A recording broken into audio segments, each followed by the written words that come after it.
और अभी एक फैसला भी माननीय सर्वोच्च न्यायालय का आया है, जो सोशो इनकम को लेकर के हमने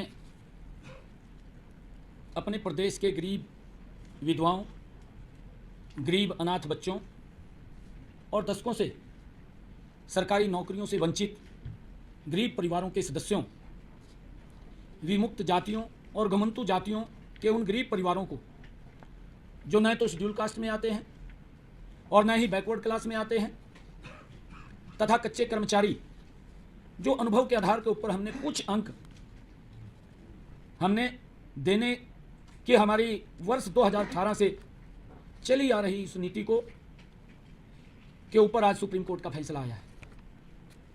इस फैसले का हम सम्मान करते हैं। अगले 100 दिनों में, मैंने पिछले दिनों ये बात कही थी कि हम हरियाणा में 50,000 भर्तियाँ करेंगे। हम उन 50,000 भर्तियों का आने वाले समय में ये संकल्प लेते हैं कि हम उसको पूरा करेंगे। परंतु आपके माध्यम से आज मैं 5 बातें हरियाणा के जनता के सामने पहुंचाना चाहता हूं। हमारी सामाजिक आर्थिक नीति अंत्योदय पर आधारित है। हम इस नीति पर अडिग थे, अडिग रहेंगे, अडिग हैं। जिन हजारों युवाओं ने आज इस नीति के बल पर हरियाणा सरकार में ज्वाइनिंग की है, किसी को भी निकलने नहीं दिया जाएगा। आज इस फैसले से सीईटी के एग्जाम पर कोई सवालिया निशान नहीं है। कांग्रेस के लोग इस फैसले पर ओछी राजनीति के लिए उल्टे सीधे बयानबाजी कर रहे हैं। वो झूठ फैलाने का काम कर रहे हैं, वो भ्रम फैलाने का काम कर रहे हैं।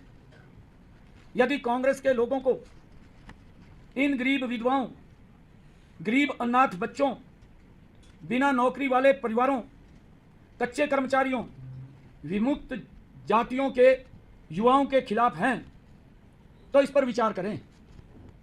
मैं कांग्रेस के लोगों को कहना चाहता हूं, वो इस पर विचार करें, क्योंकि हमारी सरकार गरीबों के हकों के लिए लड़ रही है।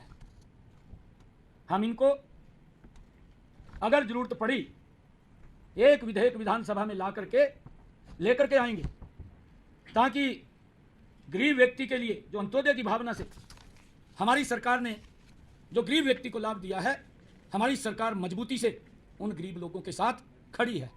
टस से मस नहीं होगी। चाहे हमें रिव्यू पिटीशन में जाना पड़े, चाहे हमें विधानसभा में विधेयक लेकर के आना पड़े, हम गरीब लोगों के साथ हैं।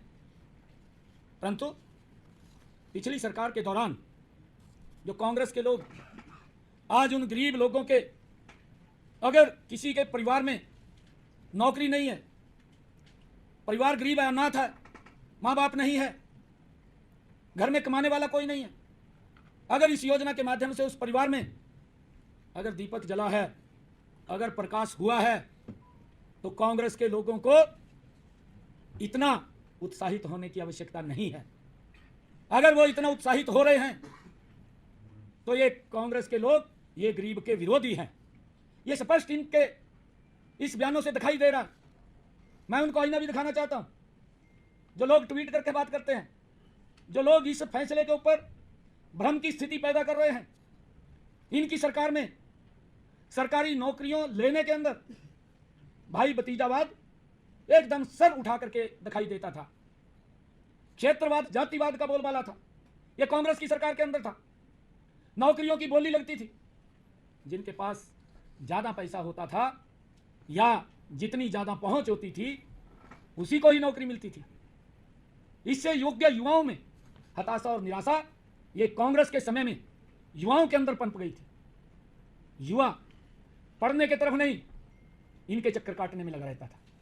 माँ बाप भी इनके चक्कर काटने में लगा रहता था, और अपने पड़ोस गांव के लोगों को भी लेकर के इनके चक्कर काटता रहता था कि हमें नौकरी मिल जाए।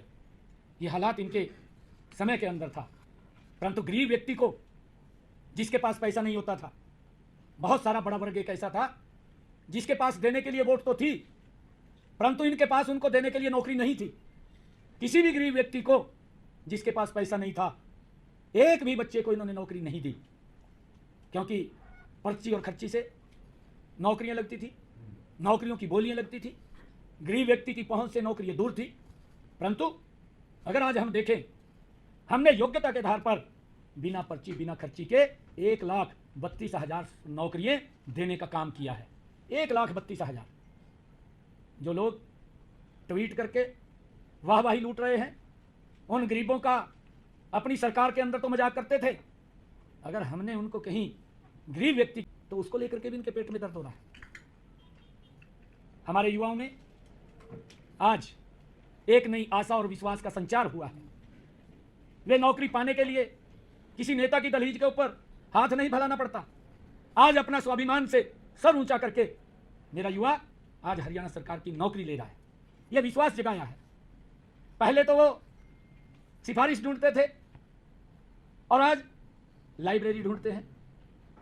ये अंतर कांग्रेस की सरकार में और हमारी सरकार के अंदर आया है। और मैं ये भी बताना चाहता हूं कि हमारे हाई कोर्ट की डबल बेंच ने भी 7 दिसंबर 2018 को माननीय उच्च न्यायालय ने सरकार के सामाजिक आर्थिक आधार पर हमने जो 5 अंक दिए थे, जिसका प्रावधान किया था, उसकी सराहना भी की थी। ये हाई कोर्ट ने की थी।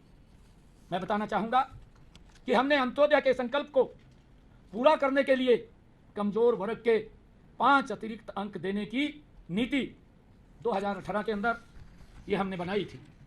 और इस नीति के कारण हजारों गरीब युवाओं तथा कच्चे कर्मचारियों को पक्की सरकारी नौकरी मिली है। इससे आहत होकर के कांग्रेस द्वारा प्रायोजित भर्ती रोको गैंग समय समय पर इस नीति के रास्ते में रोड़े अटकाता रहा है। मैं उनको कहना चाहूँगा कि ये भ्रम फैलाने का प्रयास न करें।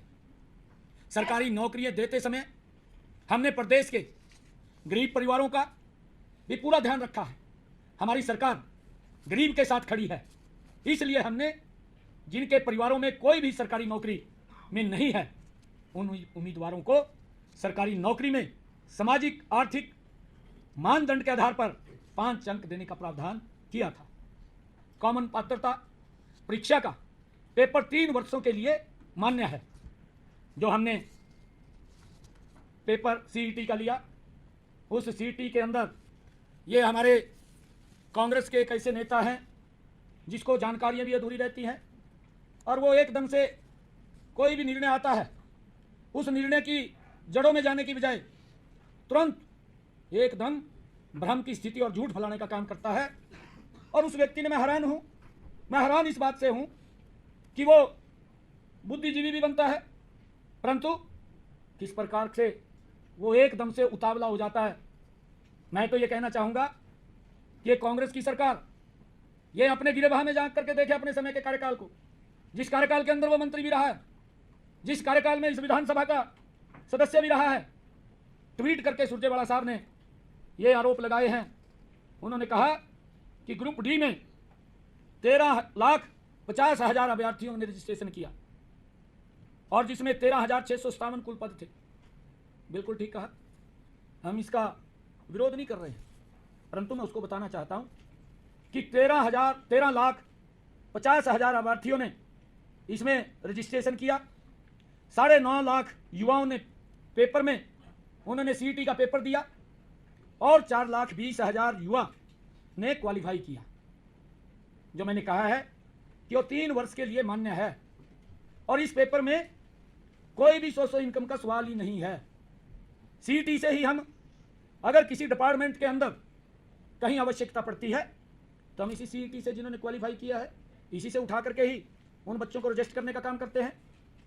ऐसे 11,000 युवाओं ने अपनी नौकरी को ज्वाइन किया है और उसमें से 2,657 ऐसे बच्चे थे कि जो इस सोर्स ऑफ इनकम के कारण वो ज्वाइन करने थे, परंतु अभी हमने इन बच्चों के रिजल्ट को रोका हुआ था, हमने उनको ज्वाइन नहीं किया। और 11,000 जो बच्चे हैं जिन्होंने ज्वाइन किया है, उनको किसी प्रकार की कोई दिक्कत कोई समस्या नहीं है। मैं इसीलिए कहना चाहता हूं कि वो भ्रम की स्थिति ना फैलाए एकदम ही वो उतावला हो जाता है। अरे अपने गिरे बहा में तो जहाँ तू पहले तेरी सरकार क्या काम करती थी, तेरी सरकार के अंदर तो जिसमें तू मंत्री था किस प्रकार से नौकरियां बिकती थी उसका कोई सिस्टम भी नहीं था, और कोर्ट इनको आईना दिखाने का काम करता था, उन बच्चों को भी बाहर करता था। परंतु आज मैं ये बात कहने के लिए आया हूं कि इन 11,000 बच्चों को किसी प्रकार की कोई भी दिक्कत समस्या नहीं है, ये मैं कहने के लिए आया हूं। और जहां तक इन्होंने एक और बात की है ग्रुप सी की, ग्रुप सी की भी इसने ट्वीट करके, क्योंकि ये उसकी जानकारी तो इसको होती नहीं है, ऐसी इनके मुखिया हैं पार्टी के, उसको भी कोई लिख करके दे देता है और वो पढ़ करके बोल देते हैं सेम पोजीशन इसकी है, ये भी उसको कोई लिख करके देता है, उसको पढ़ देता है, उसकी जानकारी में नहीं जाता, झूठ फैलाना है, क्योंकि डीएनए के अंदर है झूठ फैलाना, और उसको लेकर के लगातार ये झूठ फैलाने के अंदर लगे हुए हैं। इन्होंने जो ग्रुप सी की नौकरियों के बारे में भी बात कही है, इसमें 10,000 से अधिक युवाओं ने 2,000 पदों के लिए पेपर दिया, वो भी सीईटी से था। ये सीईटी का दूसरा भाग है, और ये भाग वो है जिसमें टेक्निकल बच्चे आते हैं। और जब इनको बुलाया गया, क्योंकि उसके अंदर 4 टाइम हम बच्चों को बुलाते थे, सीईटी के अंदर हमारे पास इतने बच्चे ही नहीं थे क्यों 4 टाइम हम बुलाएं, ये इसको जानकारी भी नहीं है इस बात की कि हम जितने बच्चे हमें बुलाने थे उतने बच्चे क्वालिफाई नहीं किए, क्योंकि उसमें कोई जेई है, कोई लैब अटेंडेंट, वो टेक्निकल आधार के ऊपर ये भर्तियाँ हैं ग्रुप सी की। और जितने बच्चे इसके अंदर आए उन सब को हमने इंटरव्यू के अंदर शामिल किया, उनका पेपर लिया, और उस पेपर के आधार के ऊपर ही हमने उनको इसके अंदर रजिस्ट किया है। अगर कोई इसके अंदर दिक्कत आती है, ये बच्चे ज़्यादा नहीं है, इनका पेपर ही होगा, इन्हीं में से ही होगा, और यही वो बच्चे हैं, एक भी बच्चे को निकलने की इसके अंदर कोई गुंजाइश नहीं है। ये भ्रम की स्थिति फैलाने का काम कर रहे हैं, और मैं आज यही कहने के लिए आया हूँ कि ये लोग अपने गिरे बहा में जांच करके नहीं देखते। जो हालात इन्होंने हरियाणा प्रदेश के युवाओं की, युवाओं के माँ बाप की, आज अगर गरीब को कोई लाभ सरकार ने योजनाबद्ध तरीके से किया है, यह हमारा कमिटमेंट है। मैं फिर दोबारा दोहरा रहा हूँ कि हम गरीब के साथ खड़े हैं, उसकी लड़ाई मजबूती से लड़ेंगे। हमने चाहे कोर्ट के अंदर रिव्यू पिटीशन में जाना हो, चाहे हम विधानसभा में लेकर के उसको आएँ, हम मजबूती से हरियाणा प्रदेश के गरीब के साथ खड़े हैं। हमारी सरकार वो गरीब के हितैषी सरकार है, अंत्योदय की भावना से हम काम कर रहे हैं, और उस अंत्योदय की भावना के अंदर हमारी सरकार मजबूती से गरीब के साथ है। ये बात मैंने कहनी थी, और उन बच्चों को किसी प्रकार की कोई चिंता करने की जरूरत नहीं है। जो ये भ्रम की स्थिति फैला रहे हैं, इनकी तरफ ध्यान देने की जरूरत नहीं है, क्योंकि ये लोग वाहवाही लूटने का काम करते हैं। सभी बच्चों को निश्चिंत रूप से वो जहाँ पर भी हैं वो लगे रहें, उनको किसी प्रकार की कोई दिक्कत परेशानी नहीं है।